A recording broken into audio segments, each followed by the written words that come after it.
my name is Stephanie, My name is Andrea. and we chose topic 1 for our video project. We're going to talk about the comic book Batman Begins and do Freud and Jung's take on it. A little bit of an overview.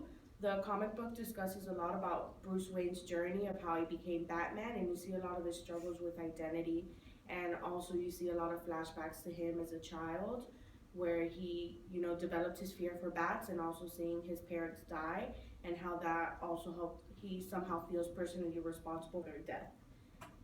Now over to Andrea. We will begin with Freud's structure of personality. Playboy Bruce can be seen as the id, where he gets whatever he wants at any moment in time that he wants it. The superego would be Private Bruce. This is where Bruce takes into consideration what Alfred or Rachel tells him.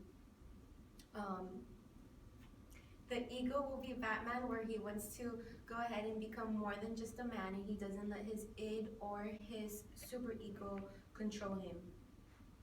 On to defense mechanisms. For defense mechanisms, we have displacement. Batman never had closure with his parents, so I guess for him, going out to his crime fighting sprees would be a good way for him to go ahead and find that closure for him. For rationalization, Batman convinces himself that since the law is very, very corrupt, he is the only form or the only figure that can go ahead and help stop the bad people from Gotham creating crime. Then we have isolation. Whenever Batman is there fighting crime, he needs to go ahead and puts his thoughts away, because if he doesn't, he might let his anger blind his perception. Then there's reaction formation. It is clear that Batman likes Rachel, and in order to protect Rachel, Batman will always try and keep her away. Now on to Jung with Stephanie. Okay. So for Jung, we'll begin with his structures of personality. We start with the self. The self, of course, is Batman, and this is everything that Bruce stands for, like what he wants to do and also what his parents stood for, how they want to take away the injustice in Gotham and help the good people restore Gotham to its glory. Then we have the ego, which is Private Bruce. This is the Bruce who experienced tragedy as a child. This is the Bruce who's in love with Rachel. This is everything that, Batman can't have or can't have feelings for. And his persona is Playboy Bruce. This is the Bruce, the mask that he puts on to help protect his loved ones, so that, Batman, if he's associated with people, they'll only be put in harm's way. So he acts as this billionaire playboy who goes around with promiscuous women and just spends money like it doesn't matter.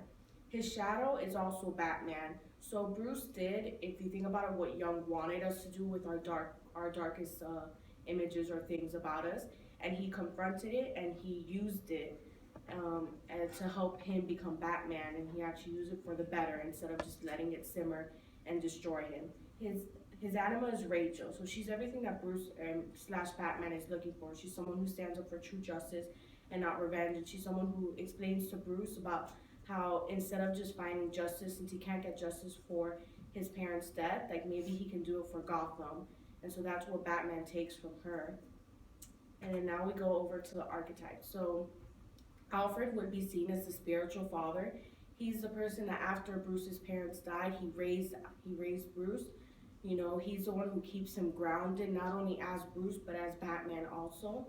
You have the hero, of course, is Batman, and you see he's going on this journey where he's trying to rid Gotham of all its injustices and, criminals. He wants to restore Gotham to its rightful state, as this glorious city.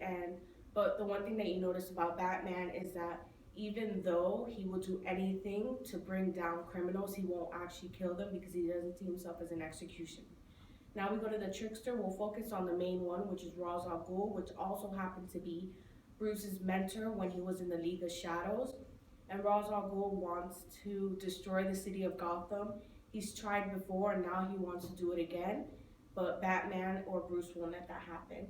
And of course, his mandala is the bat logo, which is what he wears, and also what the police use whenever they need to call for Batman. And all right, guys. So we're done with our